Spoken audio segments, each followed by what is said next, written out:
JR Entrevista. Oferecimento Sesc.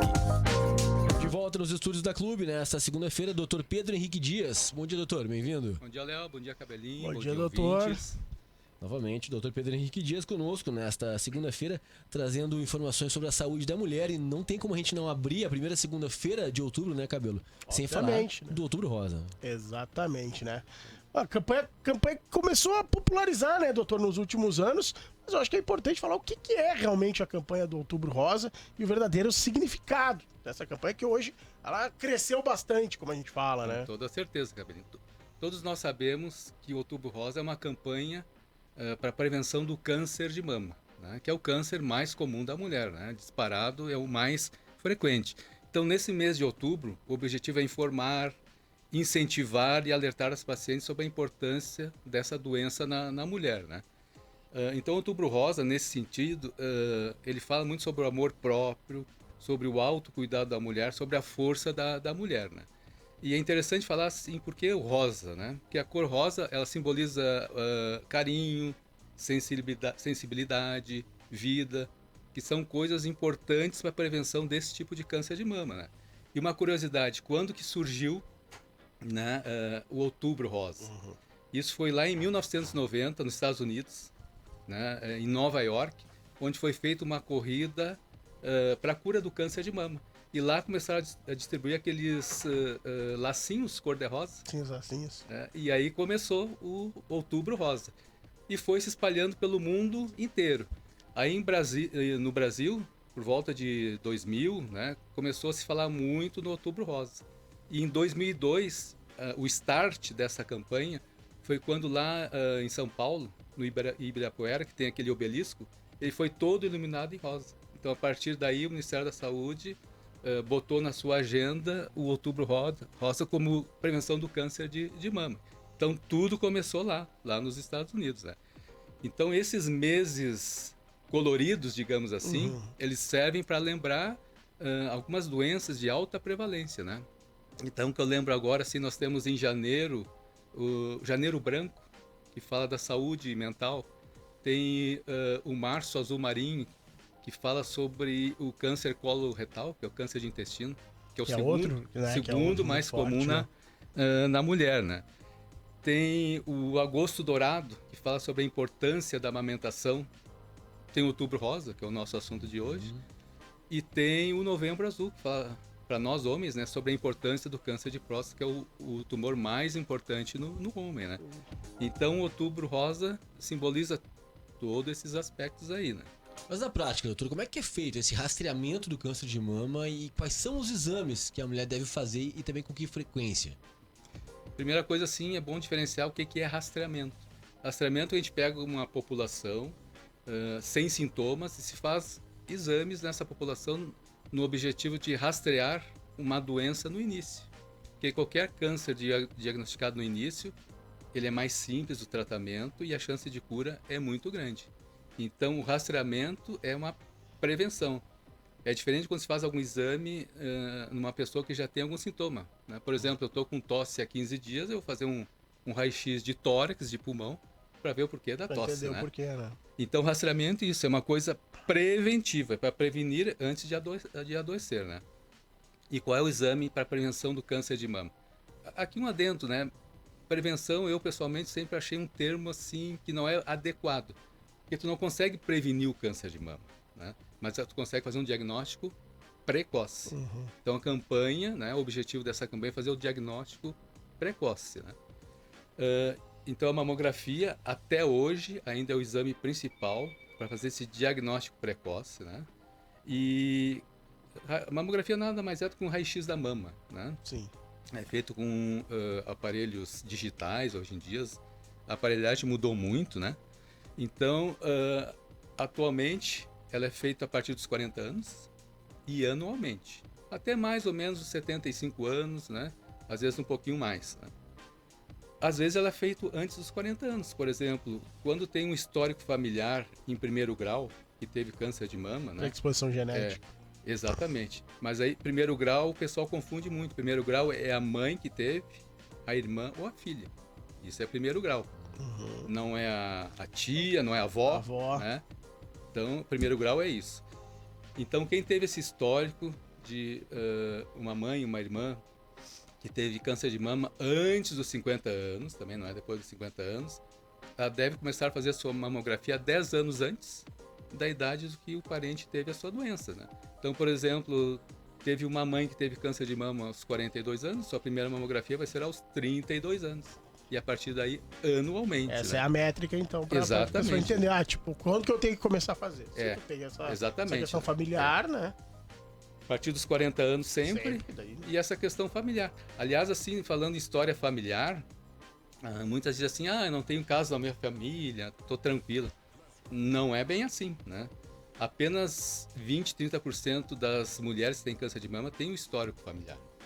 Então, a grande maioria, elas serão o primeiro caso na família, né? Então, o histórico familiar não é bem assim. Não se deve ficar tranquila porque não tem a história na família, né? Agora, a grande importância da mamografia, os estudos mostram isso, ela diminui em 20% a mortalidade do câncer de mama. Então, é um exame assim de extrema importância, né? Então, a gente sempre alerta. E o Outubro Rosa serve para isso, para alertar que câncer de mama é o mais comum na mulher, que existe um exame, que é a mamografia, que pode diminuir em até 20% a mortalidade, né? Então, é um exame, assim, extremamente importante. Doutor, tu falou em mamografia. E o tradicional exame que todo mundo acaba fazendo muitas vezes e que as mulheres, abre aspas, até tem preferência em fazer é a ecografia, né? Sim. Por, de repente seja mais tranquila, mas não é a mesma coisa uma ecografia e uma mamografia. Não é, não. Não? E essa é uma dúvida muito, muito comum e eu até entendo, né? Porque muitas dizem assim, a mamografia dói. E, claro, é um pouquinho dolorida, umas vão sentir mais, outras menos, né? E precisa fazer aquela compressão da mama, né? Para obter as radiografias. Mas é um exame, assim, seguro, não dura mais do que 5 minutos, né? E ele traz todos esses benefícios, né? Ele diminui a mortalidade, né? E outras alegam assim, eu tenho vergonha de expor a minha mama lá para uma técnica.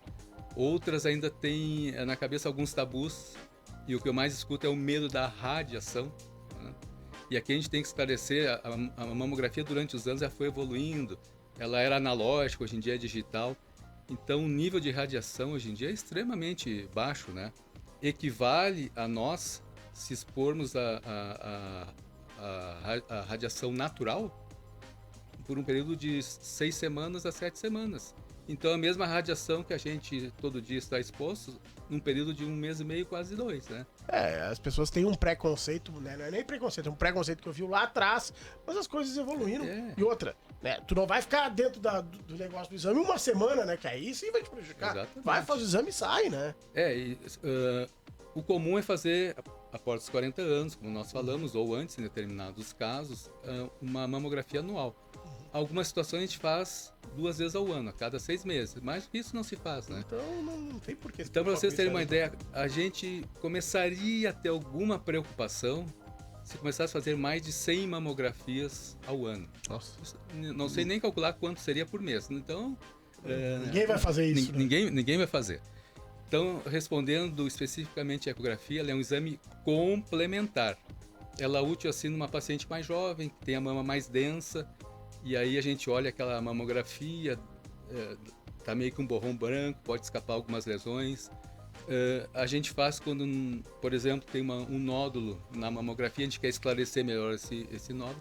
Então, a ecografia é um exame complementar, ele não substitui de hipótese nenhuma a mamografia, porque pode escapar algumas lesões. Porque todo mundo acha que câncer de mama é nódulo. Na maioria das vezes vai ser o nódulo, mas existem as microcalcificações malignas, que são também muito malignas, né? E aí a ecografia não pega, porque são calcificações de 1, 2 milímetros, e a mamografia já mostra esse exame. Então a ecografia é complementar. Na prática, hoje em dia, né, pelo menos em consultórios particulares, a gente faz os dois. Tu solicita a mamografia e a ecografia das mamas e axilas. Claro, a gente sabe que no SUS é mais limitado, e a escolha é a mamografia, eles vão pedir a mamografia. E aí a gente vê que muitas vezes o radiologista ele pede um complemento com a ecografia. Então já pede logo as duas, né? É muito mais fácil aí. gente sempre ouviu falar, né, doutor, que amamentar faz bem pra mãe e pro bebê. Mas é verdade também que a amamentação ajuda a prevenir o câncer de mama? E como é que isso funciona? Isso é muita verdade. Além daqueles benefícios para o bebê que a gente já conhece, né? Melhora a imunidade, cria aquele vínculo afetivo com a mãe. O fato no leite materno ter vários anticorpos, né? Vão prevenir, ajuda na prevenção de várias doenças do bebê. Isso é fato. A amamentação ajuda a prevenir o câncer de mama. E quanto mais amamentar, maior a proteção. Naquelas mulheres que amamentam em torno de 1 ano, elas podem ter uma diminuição no risco em 2 a 4%, né? Então, é importante incentivar a amamentação, né? E hoje em dia eu vejo, assim, na minha época não se incentivava. Tentou dar o peito, Não pegou 15 peito. dias não pegou peito, o leite é fraco. E hoje em dia eu vejo o pessoal que faz obstetrícia, que eu não faço mais, incentivo muito. Tem hoje em dia as enfermeiras que ajudam na amamentação, isso é de extrema importância. Então, amamentar é muito importante na prevenção também do câncer de mama. Beleza. E o clássico aquele, doutor, que todo mundo sempre fala do autoexame das mamas, né? Ainda vale, porque lá atrás, eu lembro nas campanhas, sempre falava da importância do autoexame para achar alguma coisa, que a partir daí, né, claro que continuam os exames, né, como tu já bem falaste, mas o autoexame tem a importância dele ainda? Sem dúvida, ele faz parte nesses exames de prevenção. Só que a gente tem que dar o real valor ao autoexame, né? Na verdade, ele não serve para diagnóstico precoce. Eu só consigo, mesmo eu tendo uma experiência na palpação de mama, eu só vou conseguir palpar nódulos com 1,5 cm, 2, né? Então, perde aquilo que a gente mais quer, que é um diagnóstico precoce.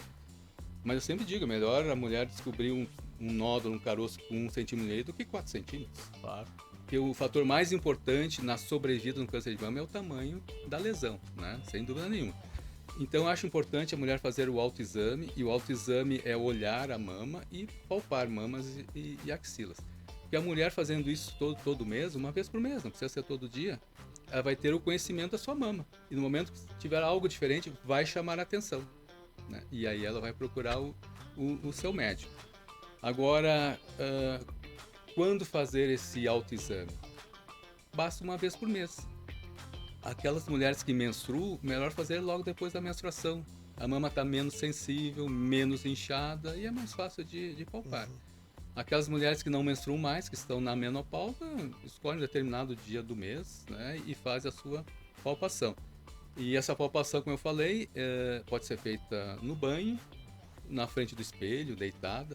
Então a mulher assim, com calma, né, também dá uma olhadinha, dá uma palpadinha, deu. Sim. Com calma, olha sua mama, frente ao espelho, por exemplo, né? Ela vai observar se tem algum caroço, se tem alguma retração na pele, algum desvio do bico do seio, alguma área de cor diferente na mama. E tudo isso chama atenção e faz com que ela procure o seu médico. Então, a gente incentiva o autoexame, embora sabendo que ele não serve para diagnóstico precoce, e ele é muito importante, sem dúvida nenhuma, né? Ele ajuda a mulher a conhecer o seu corpo. Hoje em dia menos, né? Mas antigamente a mulher tinha medo de botar a mão no seu corpo, em áreas assim mais sensíveis, digamos. E hoje em dia isso está se perdendo, o que é muito bom. Então ele se dá de duas maneiras, visual e tátil. Exatamente. O autoexame. Exato. E não é só palpar a mama, a axila também. Axila Bota a mão na axila, que também ela é importante. Excelentes informações, né, Cabelo? Sempre um bate-papo muito informativo, né, com o Dr. Pedro Henrique Dias. 8h19, por hoje é só. Agradecemos demais ao Dr. Pedro Henrique Dias trazer esse tema tão importante lá no início do mês de outubro. Obrigado, doutor. Até a próxima. Obrigado, El. Até a próxima. Rápido intervalo, na sequência estamos de volta aqui na Clube 885, muito mais que rádio. Grande Jornal Regional. Clube